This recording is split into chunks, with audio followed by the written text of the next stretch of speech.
Morena tātou. Welcome to those who have just joined us via live stream. Welcome to the council meeting dated the 18th of April 2023. Could we please start with an opening karakia, and Councillor Tamaki, may I ask if you could please do that for us? Morena te whai, tēnā koutou e ngā wā, ai hapa I te kaupapa ranei, nō reira kei noi tātou. E te runga rawa no te mana whatua uru me te marangatang me te kororia o mai he aroha hera I mari e hei topu I te manau te tinana te wairua ka puta ki te whai au ki te ao marama Ki hei mauri orai. Yoga. Thank you. Now I'll move on to Councillor Johnson, who has got our words of wisdom this morning. Thank you, Max. Your worship, I it's been long ago since I did this, but anyway, I'll do it again. So this is just some words by Maya Angelou, who is an American poet, author, and civil rights activist, and she lived from 1928 to 2014, and just something I picked up off the internet in a panic last night. So, but it's very nice words anyway. So anyway, no matter what happens or how bad it seems today, life goes on and it will be better tomorrow. I've learned that you can tell a lot about a person by the way he or she handles these three things: a rainy day, lost luggage, and tangled Christmas tree lights. I've learned that regardless of your relationship with your parents, you'll miss them when they're gone from your life. I've learned that making a living is not the same thing as making a life. I've learned that life sometimes gives you a second chance. I've learned that you shouldn't go through life with a catcher's mitt on both hands. You need to be able to throw something back. I've learned that whenever I decide something with an open heart, I usually make the right decision. I've learned that even when I have pains, I don't have to be one. I've learned that every day you should reach out and touch someone. People love a warm hug or just a friendly pat on the back. I've learned that I still have a lot to learn. I've learned that people will forget what you said, people will forget what you did, but people will never forget how you made them feel. That's from Maya Angelou. Awesome, thanks, Councillor. That was good. I'm glad you went into a bit of a panic last night. That's outstanding. So we don't actually cause that again. Is there anybody who would like to do the next council meeting's words of wisdom, so I don't put you under the same pressure? Councillor Tamaki. Okay, thank you. Quick to raise the hand. Okay, so we've now got that committed.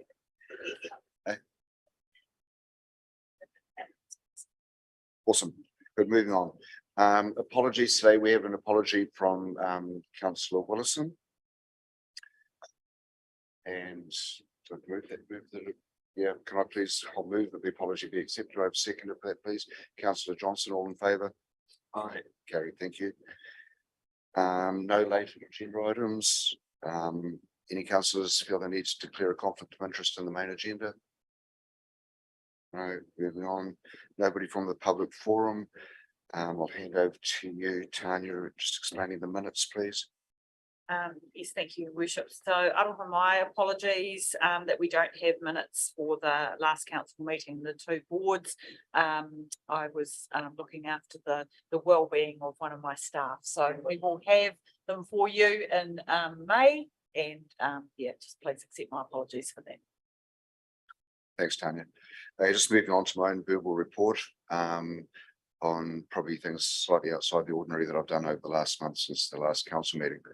So following on from our council meeting last month, the following day I met with Deep Dive, who do, they check out water infrastructure around the Waikato Bay of Plenty areas.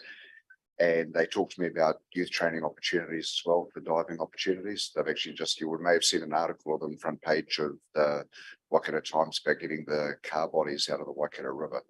That was part of some of the work they did then. Mark finally took a bit of time out of his, kindly took a bit of time out of his day to come down and have a discussion about potential use of their services as well. That is in his hands from now, so I won't ask that question, Mark, of you. As to what's going on. But Deep Dive is a great opportunity to have a chat with a different provider. On Sunday the 26th, I attended the Pokai at Te Kuiti Marae with a visit from the Māori King. Monday the 27th, Councillor Williams replaced me as we hosted the Mayoral Forum here in Ōtorohanga for the first time, which is really unfortunate. The whole time I've been mayor, never hosted the Mayoral Forum, come to town and my auntie chose to have a funeral. Well, she didn't choose, she's dead. Her funeral was on that day, unfortunately, so I was unable to attend. On that Wednesday, Tanya and I met with the chair and chief executive of the Lions Company to discuss future opportunities and working together in a collaborative way. The Thursday and Friday, I was in Wellington for the Mayor's Task Force of Jobs core group meeting and discussing future funding opportunities. Saturday, I was lucky enough to be hosted by the Hamilton City Council for the Blues Chiefs game, which is great. Monday, we had a councillor catch up. Tuesday, the 4th, I've got every second week now, I have an interview on Maniapoto FM. And the first one was pretty light. I think it's going to get heavier as they go on. That's the plan. Start nicely and then start getting brutal. Thursday, the 6th, there's a half yearly meeting at Hamilton Airport for role or the airport management. And it was interesting, is went to the meeting, they talked about what the plans are and the obviously not extending the runway in the future. And then I just happened to go on the comments following that meeting or the announcement from the airport saying that they're not going to extend the runway. And it's amazing where people's comments come from without all the information. And, you know, people saying, why aren't they making an international airport? This is ridiculous. Well, it still is an international airport. That hasn't changed. It's still got that status. And they do private jets come in and out of Hamilton, and that capacity is all there. Oh, they'll never be able to do jet travel offshore. No, they can. It's only the narrow body jets they can do. They can't do the wide body jets for the future, so they can cover all of the Pacific, Australia, and as far afield as Singapore. The big difference here is it's not costing another $100 million to extend the runway. And in fact, Hamilton is the 3rd longest runway in New Zealand, I think. So it's 4th, is it? 4th, yeah. So, which is longer, if that's right, Councillor Jeffrey's longer than Wellington, isn't it? Yeah. So, I mean, there's all these comments that were made there, which people just need more information. They should be passing comments. We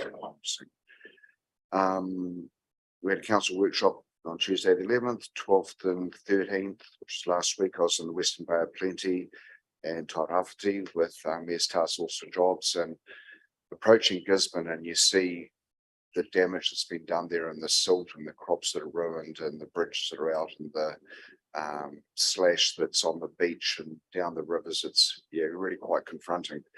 And they're really happy that we were there with MTFJ so they could share their stories about rangatahi that they got into employment, so they could tell some good stories finally rather than the pressure that they've been under, which has been immense over the last few weeks. Friday, I had a meeting with Inspector Bruce Bird, or Superintendent Bruce Bird, just getting an update on what's going on with policing around our district, how well or not so well our people are behaving. Generally pretty good. So, yeah, and obviously I've got a bit of an update on where we are in policing capacity and changes that are likely to go on within our district, which I can share with you individually later. Saturday, which is last Saturday, we're at Te Ōtorohanga ceremony, which was the acknowledgement of the Crown returning the railway through Torohi Potai to Maniapoto, which was it was actually a fun day. It was great. And that took up quite a lot of Saturday, probably way more so for you. And then yesterday we had a risk and assurance meeting. And obviously there's all the other stuff we're doing in between all that. So if there's any questions of any of that? Otherwise, I'd just like to move the point go straight to Councillor. Just one question, Your Worship. Yeah, good report. Thank you. You've been a very busy boy. In your discussions with the Lions Company, EV charging stations wasn't discussed by any chance, was it? I've been trying to push for something Yeah, at look. Carpio Way for some time, and I just wondered whether.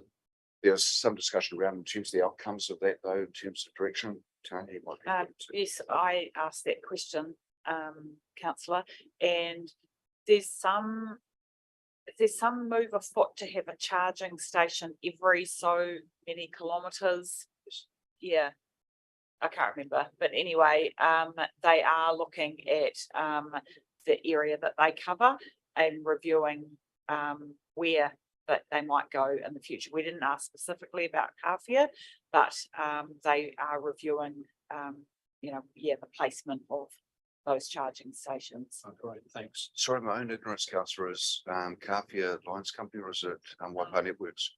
It's Oh, Waipa Networks. Yeah. Yeah, but we've tried them. I've also, just for your information, I actually took notice of an advert on television just recently from Meridian Energy, who basically made some general, rather sweeping statement that they're covering the whole of the country in charging stations. So I actually sent an email and said, well, you guys want to put one at Carpio? And I haven't heard peeps since. But there was also something that came through from, I think, from the MBIE to do with, I think it was MBIE who were talking about that sort of thing as well, and taking submissions on it. And I sent something to them and I haven't even had acknowledgement to that either. So it gets a little bit frustrating when you make the effort, but you get no response. So that was why I just asked that question as to whether the Lions Company might be thinking about something. But I would suggest the chief executive will be making the decision on how many charging stations are around based on how far her plug-in hybrid goes between chargers. Just one other thing which was interesting, I was in Countdown in Ōtorohanga yesterday, and there's a guy dressed in workers' gear, looked like he was a road worker, and he said, just kind of laughing, oh no, don't worry, I'm not following around the supermarket. And anyway, we had a discussion, we talked about different supermarkets, and I said, so you're not from around here? And he said, no, I'm actually working on State Highway 31 on the repairs that need to be done out there. And I said who I was, and then the discussion went on that the roadworks on State Highway 31 are well ahead of schedule. It's way easier than what they anticipated. They've already done over half the drilling that needs to be done. So I think that 5-week time frame that was originally proposed could be significantly less than that. Okay, I'd like to move that my report be accepted. Seconded, Councillor Prendergast. All in favour? Against? Carried, thank you. Right, moving on to decision reports, item 38, triangle agreement. Yeah, that's me, yep. Yeah, through you, Your Worship, good koto. So this is administrative sign off of a document that we are required to produce by the 1st and adopt by the 1st of March following an election. We are late adopting it because we took the time to review the triennial agreement with the mayoral forum to check in and see whether we wanted to attach some commitment around strategic priorities for the region to the document. So with that discussion, it's been decided no to separate the two, and hence the delay in getting the triennial agreements in front of council. So it was a directive from the mayoral forum, then we've decided to split the two and have the work plan as separate, which is going to be discussed in a workshop this Friday with the mayors. So this document is pretty much the same as the last triennial agreement, except we have strategic context at the front. On page 9 of your agenda, and we also have the secretariat support. What's been happening up until now is the mayor who chairs the mayoral forum their council has taken on the administrative support and it's a cost. So we have all agreed that we should share in the costs of that secretarial support, estimated at between $5,000 and $7,000 a year. So ours is a few $100s. And so, yeah, it's not very much at all. And that's the split. You'll see the ratios on page 14. And that's the formula that we use for sharing costs across all the councils. So yeah, that's all I need, all I have to say. I'm happy to take questions. So thanks, Tanya. Councillor Jeffries, does that answer your questions from yesterday? Yes, it certainly does. It doesn't address the concern I have, your worship, about what I see as a lack of consultation from those, I think there were 5 councils involved who, in the submission to central government on their future for local government, submitted that they wanted to form a combined authority, but deliberately excluded our council, Waitomo, Hauraki and Thames Coromandel. I took offence to that, and I have it's cause for me let's put it this way. My concern and my allegiance is to this district, this council. What they do is their business. I accept that. I just didn't like the way they went about it. And I have a mistrust, if you like, of them now, simply on that basis. And I'm just a little bit concerned that in entering into an agreement with them, are they actually going to honour that for the next 3 years? That's the point that I'm trying to make. And so I don't know. It's difficult for me, as I say, to trust them and support the agreement, but I'm willing to be talked to. Yeah, thanks, Councillor. Certainly the triennial agreement is all about working together and discussing the opportunities where we can get some real gains about, with a collaborative approach.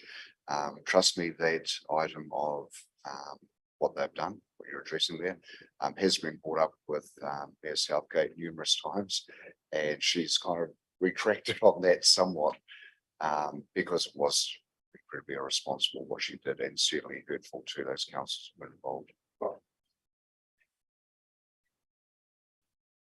Mr. Williams. Through your worship, councillor, I chaired that meeting. There is no ill will in the room. The level of cooperation amongst mayors and their CEs was really good to see. Awesome. So we have a staff recommendation in front of us, which is that Ōtorohanga. Sorry, I'll just say one more thing. Yeah, I didn't chair. Yeah. No, I wasn't going to say that. I was just going to say, it's been agreed with the chair of the mayoral forum to take the heading whakatauki out of the triennial agreement, because no one can agree which one should go in there. So we just figure it might be easier to take that out. So sorry, it's with one amendment, and that is the removal of that heading. So Thank you. So that amendment noted, we have the 3 bullet points that the mayoral forum has endorsed the proposed triennial agreement. Note that the mayoral forum will convene on 21st of April 2023 to develop and agree a work plan for the triennium, and C, approve the proposed triennial agreement, document number 684981. I'd like to move that. Do I have a second? A second to Councillor Hughes. All in favour? Against? Carried. Thank you. Moving on to item 39, Thrive Ōtorohanga Youth Trust 8-month report from 1st of August 2022 to 31st March 23. Nikki.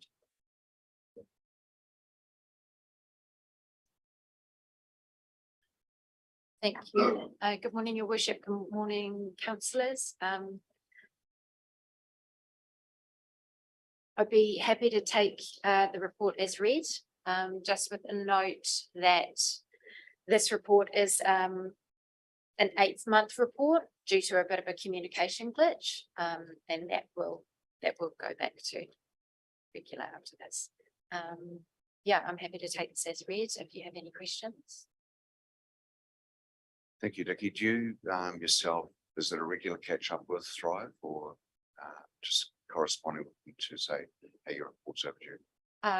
I'm fairly regular contact, Your Worship. And it's it's a relationship that we're just starting to build up with all of our community service providers at the moment.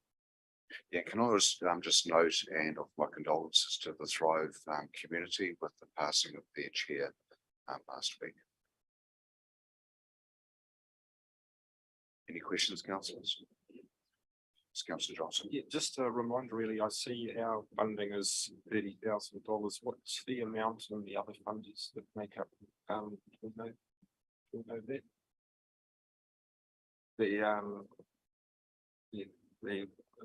Who the other funders are and what the amounts are.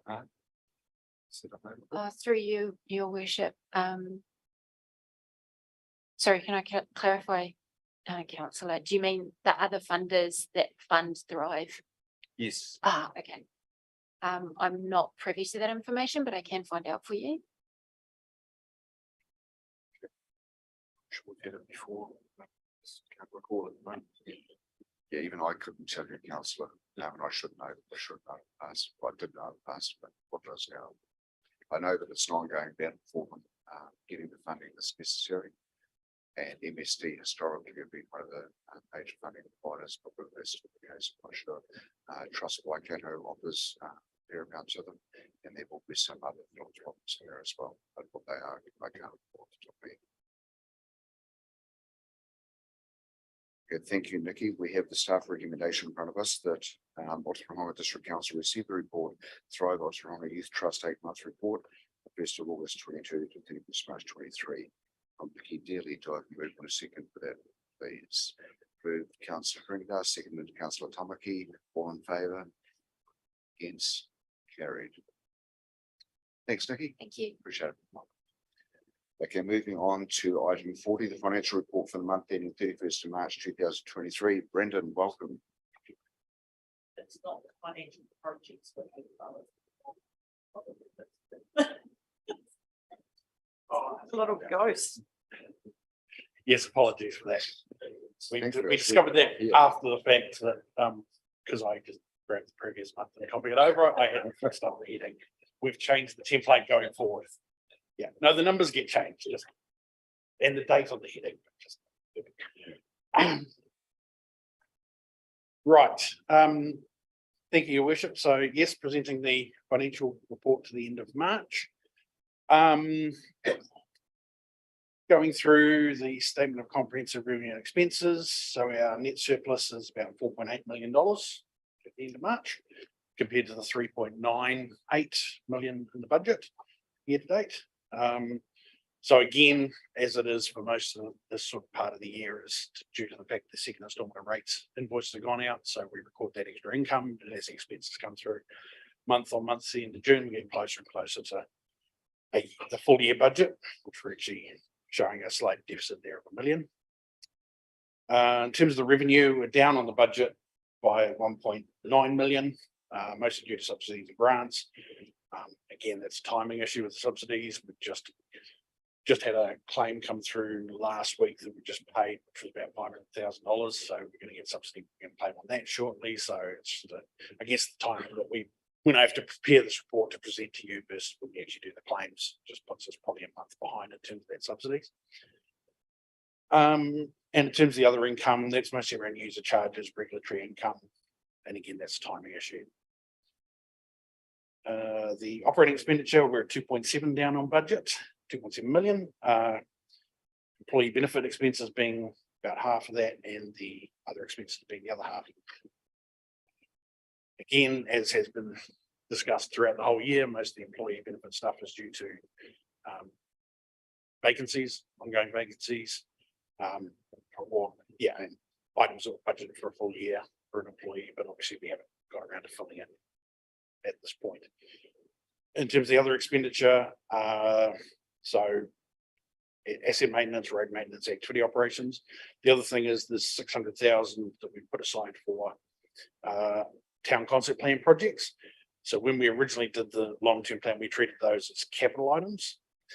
When we went through the actual doing the plan last year with Deloitte, we were not able to capitalize the actual cost of the plan.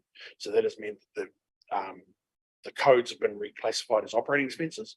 As we go through and undertake specific projects, as we go through the plan that Ross outlined to you previously, if it's a capital project, we will capitalize it, but if it's an operating cost, it'll be an operating. Most of the projects that will actually come out of it will probably be capital. So this will actually get, that budget will get transferred back to being a capital budget. But at the moment, the reports are showing as an operating budget. Sorry, just for my clarification. So at the moment it's down as operational, but will be reclassified as capital. As we complete the projects, yeah. Okay. Yeah. So it's operational until such time it's completed. Yes, yeah, it's to do with the way we did the budgets in the first place, the auditing standards, the accounting standards, sorry, and how we had to classify it, the actual document we came up with has resulted in some anomalies, I guess. Is it because, through you, your worship, is it because the plan, while it has intention around projects, Yeah. we could decide to do none of them? Yes, So we can't capitalize the No. plan. If, you know, we need to wait until we've actually got some, projects that Yeah. we've done, and then we can. yeah, there's certain criteria you have to meet until we had that criteria. Yeah, yes. So that's the comprehensive revenue and expenses in terms of the balance sheet. So we're still in a healthy position in terms of our working capital, about $3.5 million at the end of March. So again, as I said, large portion of that's because the rates invoices have gone out, and a significant portion of that has been paid by the end of February, as that was when they were due. And then onto the last page being the combined cost of service statement. So operating revenues 4.9 million under budget. Again, it's basically the same things we talked about in the comprehensive revenue expenses. As I've said previously, they're sort of both the same statement, but a slightly different way of presenting it to meet various different types of standards. I guess in the comprehensive income, the cost of service statement, we're probably more looking at the capital expenditure side of things, is where the discussion would go. So looking at that, we're under budget by 8 million. So a lot of that is to do with the timing of projects. I know Mark in his capital project report last month went through a number of the items that potentially have been carried over. We obviously have some contracts that we're tendering at the moment, which is substantial budgets that we're only in the process now of going out with, like the wastewater one, for example. So those will obviously be carried over potentially. Even if we let the contract now, we're not going to do the full amount of the work by the end of the year, so we'll probably carry that budget over. So that's why there's a significant difference there. So I guess that's the report. Any questions? Thank you, Brendan. Councillor Jeffries. You doesn't even give me a chance to press the button. Oh, look, thank you, Your Worship. Brendan, just for a point of clarification, it's good report, and thank you for that. I just, when we looked at the potential rates for 23-24. Yes. And we were looking at, I think it was an average increase across the district of around about. Am I able to talk about this? Hold that and for a little while, I think. Okay, okay. Well, I won't mention any figures, but included in the budgets for next year, did we recognise the level of forecasted level of carryovers into the 23-24 year, and have they in any way affected the funding that we need for those in that financial year? To the first part of the question, no, we don't recognise the carryovers in the budgeting, because that's obviously done at the end of the year based on what we actually need to carry over. In a lot of cases where we know that, unless we know specifically that we're not going to be finishing that project this year, we've probably actually in our estimated actuals for this year said that we're going to finish it. So there are no carryovers from a budgeting point of view. So that means that has already been factored into the funding of those projects going forward. Yeah.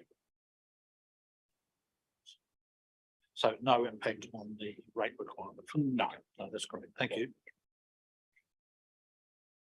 So through you, Your Worship, one of the things that Graham and Brendan and I have been talking about is how we refine this report to make it more meaningful for you. And one of those points we've been discussing is around adding another column on the right-hand side, which says something like predicted actuals. So that you don't have to keep asking the question, and Brendan doesn't have to keep saying, we think we're going to end up with the capital program looking like this, or our operating expenditure looking like this. We can actually, start kind of forecasting out and predicting. And obviously earlier in the financial year, it's a bit meaningless. And so probably, as we head into the second half of the next financial year, we start firming up on, and it just gets kind of clearer and clearer as we get towards June. So that's a discussion that we're having that will involve the budget managers thinking, about that going forward as well. Okay. Yeah. Thanks, Tanya. Any further questions, councillors? Cool, thank you. Staff recommendation is moved by councillor Jeffries. I'll second that. All in favour? Against? Carried. Thank you. Thanks, Brendan. Moving on to the resolution register. Who's speaking? You're around.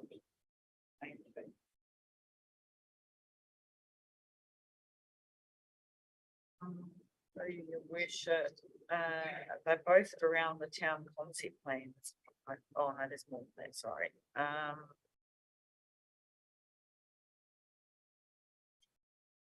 Sorry, just give me a second. I didn't realise that I needed to be completely across this. People who are responsible for these resolutions, is there any update, any of them closed off, etc.? So we've got one around the Kāwhia Aotea community advisory groups and the rural community advisory groups. They've been confirmed. Sorry, I'm transferring the putting on the spot to you guys. Thank you, Your Worship. So the Kāwhia Aotea advisory group's been confirmed by the board at their recent meeting. The advisory group for the rural concept plan is a work in progress.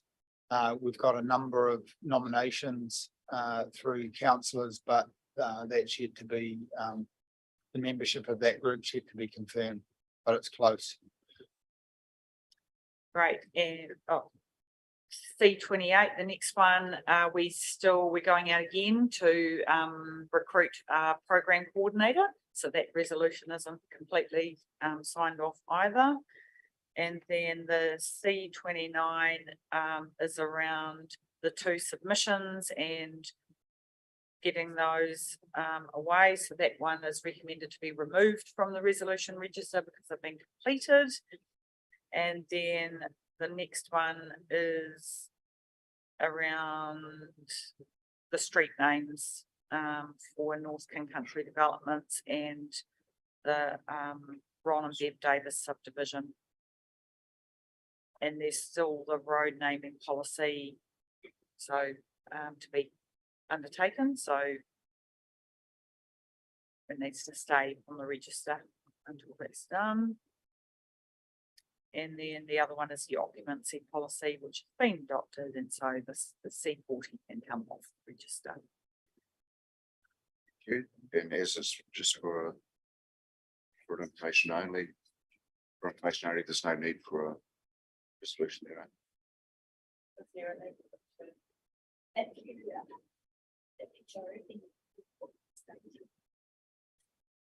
Okay, so at this stage then is the resolution that we remove those 2 suggested resolutions from the resolution register. Cool. C20, C29 and C40. I'll move for a second for that, please. Moved councillor Tamaki, second councillor Dow. All in favour? Against? Carried. Thank you. Moving on to councillor yeah. I will start with councillor Christensen. Hi, just the normal stuff really. OCB meeting, ODGB meeting, ODC workshop, But I think my highlight was delivering 300 to 400 poppies down the main street and actually going into each shop and having a few say, oh, how much do you want for them? No, they're free for you to do a window display. So that was pretty cool. So hopefully there's going to be some cool displays this week and next. Watch me. Thank you. Thanks for doing that. Councillor Dow. I haven't been up to too much, just council workshops and also regional transport committee workshops, which I alluded to earlier. So they're doing a workshop on they're making a plan too, like a long-term plan that we've got to work on. So yeah, so they're basically and it's quite general consensus. Probably one issue is funding and the other issue is resilience, but yeah, everybody's talking about resilience. So what else we've done? Actually, not to do with council there, but I got visited by a couple of people from Te Waka. They seen my TikTok videos and so yeah. So they visited and because they're basically talking about, so I guess it does involve the council to a certain degree, the projection of the freight movement that's going to have to occur in the next 50 years or whatever. They're going to need like thousands of people in the freight industry to move goods. And so yeah, they're basically government, I suppose, is giving them funding to do some studies on attracting talent, attracting people into the freight and logistics industry. So that's why, yeah, they got to see me. But yeah, it was quite interesting. And also they've sent me back all these massive links of all the help you can get that's already out there, which I didn't even know about, you know, of trainings and, you know, you can become assessors and run around. Yeah. So I've got another meeting with them the day after Anzac Day, 26. Yeah. So see what happens there. But, So just on that, councillor, is that the training for industry providers such as yourself or for young people getting into the industry? just young people in general. Yeah, like there's lots of different, you know, being So that we're truckies, we're not into training. Well, you know, we're into hands-on training, you know what I mean? So, but there's also the university and there's all sorts of organisations offering training and there's governments even offering funding, which, you know, maybe that's Michelle Hollins, you know, that's on the development board. She's kind of been across it quite a bit and she kind of put me in contact with them, you know, so yeah, so that'll, I don't know what's going to come out of it, but see what happens. Yeah, that's about it, I suppose. thank you. Councillor Hughes. Thank you, Your Worship. Can be not too much myself either. Actually, on the 27th of March, we did the community board did a walk around Main Street with Councillor Christensen and the chairperson and Peter Coventry. So we started at the northern end of town and wrote down Katrina wrote down a list of stuff that we could sort of, you know, some of it's actually been done since, so that's actually quite good. So like at Memorial Park, we'll tidy it up for Anzac Day and that sort of thing. So that's it was a long walk, but a fruitful one, put it that way. Unfortunately, I missed the community board meeting on the 3rd as I was away in Wellington, but I wasn't meeting with any politicians. I was cycling actually, and yesterday 17th we had the risk and assurance meeting, and we had our new chairperson Peter Stubbs, who as Councillor Prendergast would agree, he was very good, and certainly looking forward to future meetings with him. So it'd be great. Thank you. Thank you. Councillor Jeffries. Thanks, Your Worship. Yeah, fairly quiet month. 24th of March, we had a Te Taio Kawhia Moana meeting.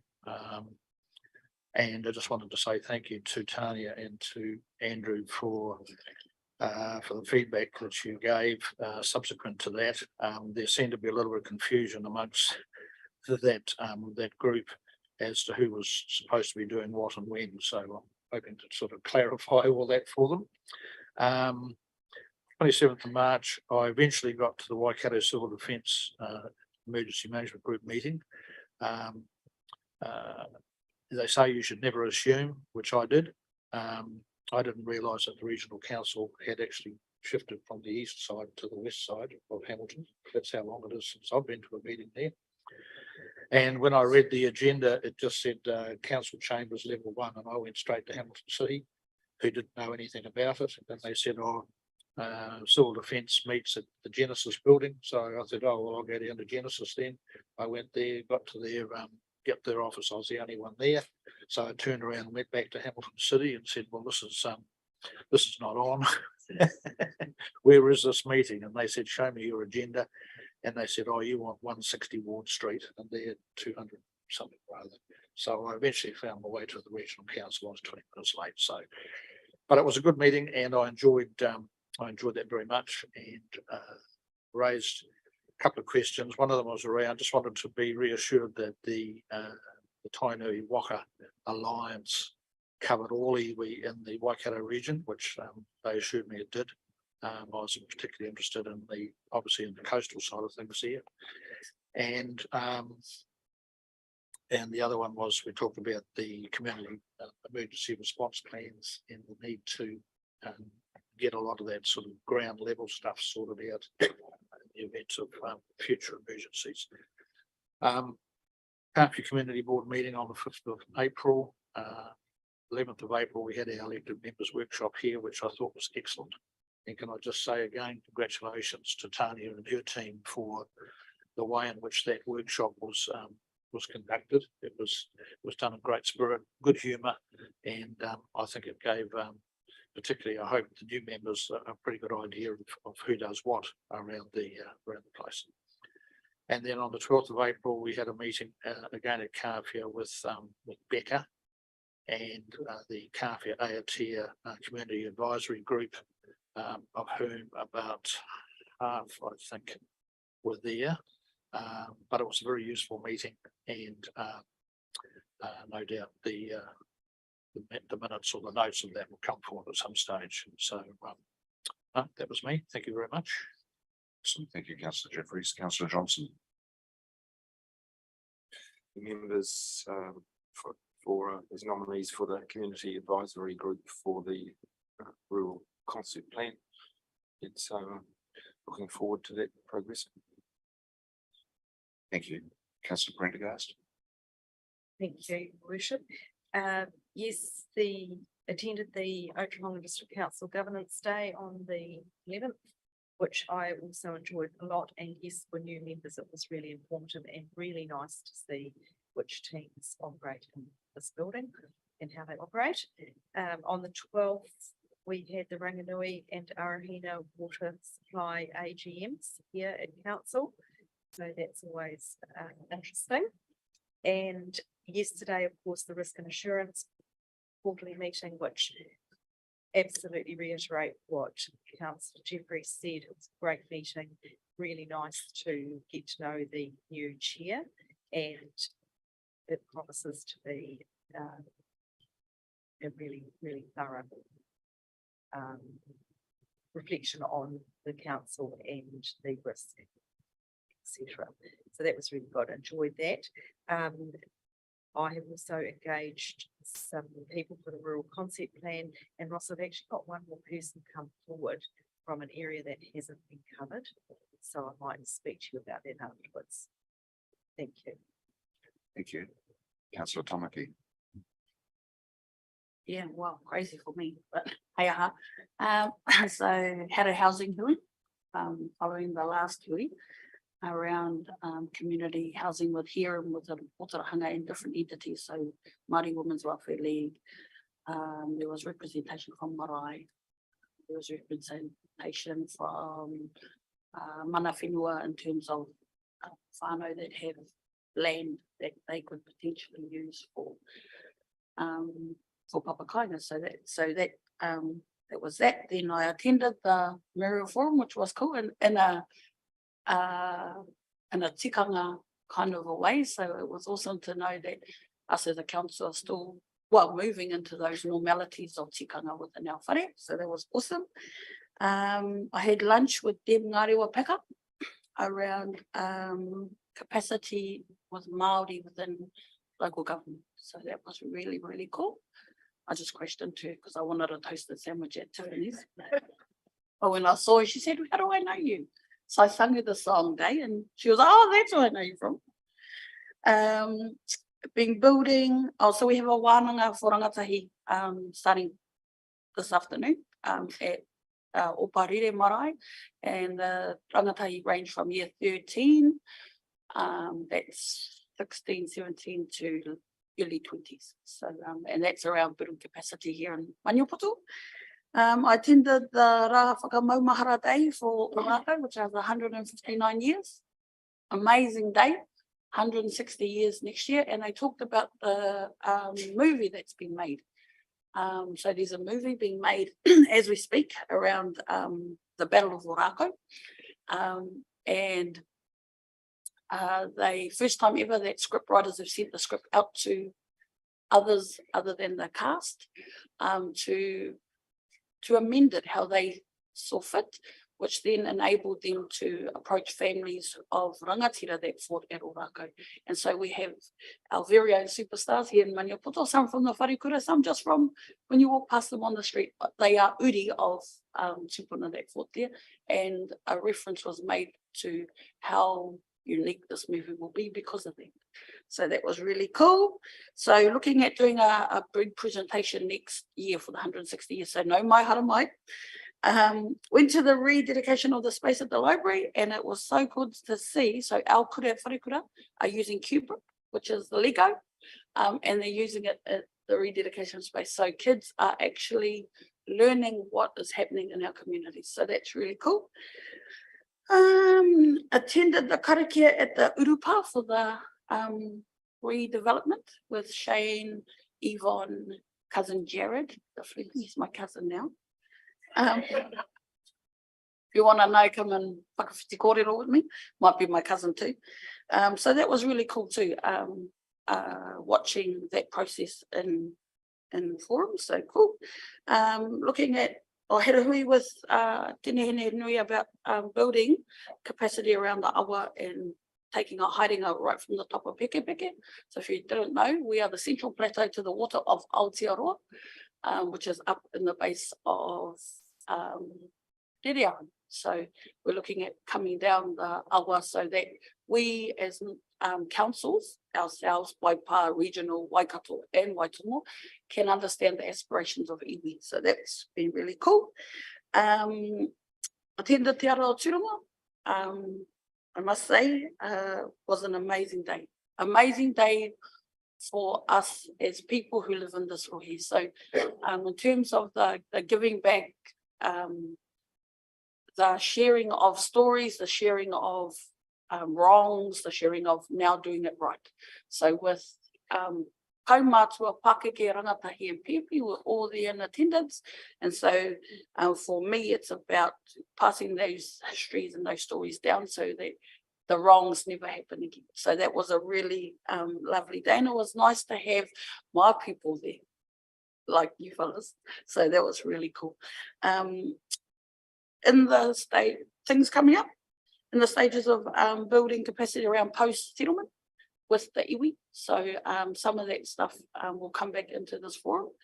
There's the Papakainga seminar coming up. So if you want to know a little bit about Papakainga, there's a seminar on the 29th of this month in Te Kuiti at the Lees Munro building. Also, there's the health development plan that is coming into this building on the 20th of July. So if you're around, come and have a whakarongo. And in all of that, I did get some whānau time with my mokopuna, who is can do 2 steps now. She's got 5 teeth. I wondered why 5, not 6, but anyway.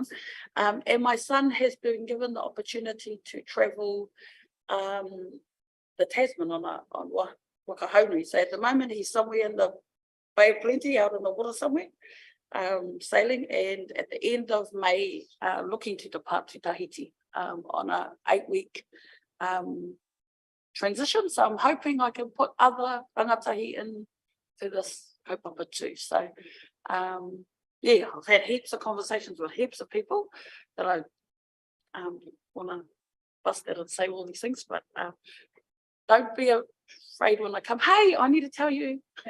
So yeah, it's been really busy and I look forward to the next month. Kia ora. Thank you. Councillor Williams. Thank you, Your Worship. And Ngāmihi, Jamie, it's really good to have that enthusiasm. So, yeah, deputising His Worship at the Waikato Mural Forum, and everybody in the team did Ōtorohanga really proud, including the catering, which people couldn't get over.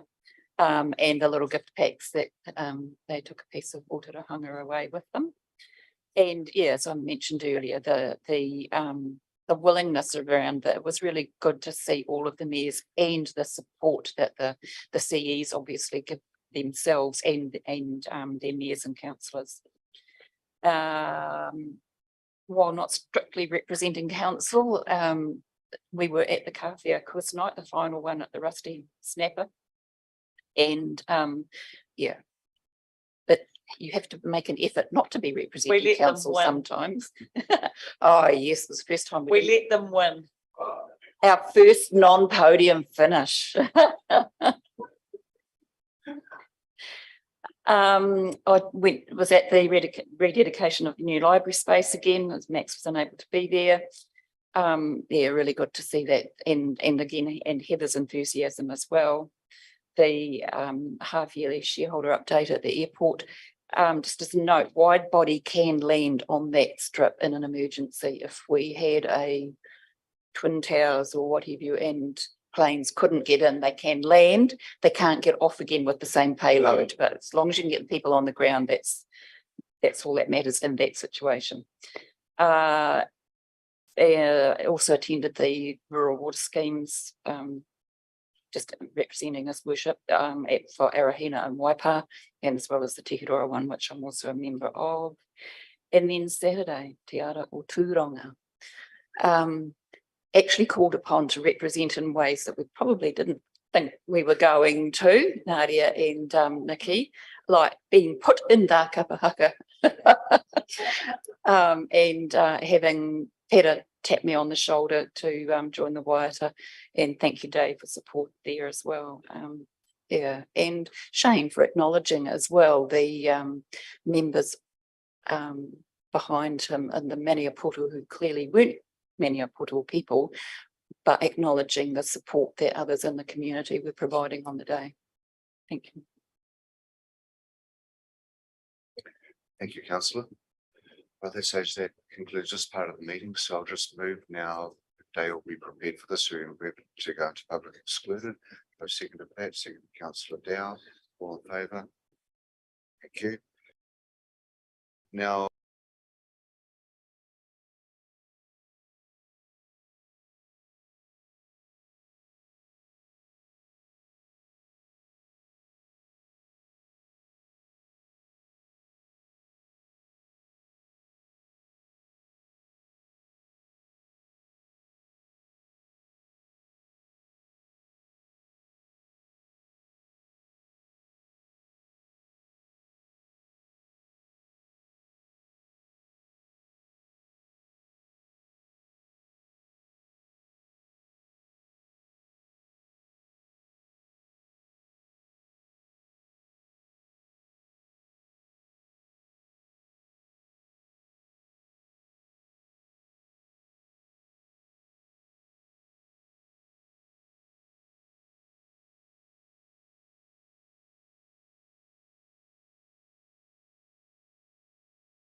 Okay, we've just come out of public excluded.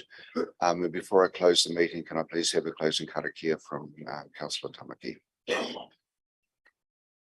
Kei noi tātou, kia tātou katoa, te ata whai o te tātou ari ki au kreiti me te aroha o te atua, me te whiwhinga taitanga ki te wairua taku, ake, amene. Amen. I declare the meeting closed. And I'd imagine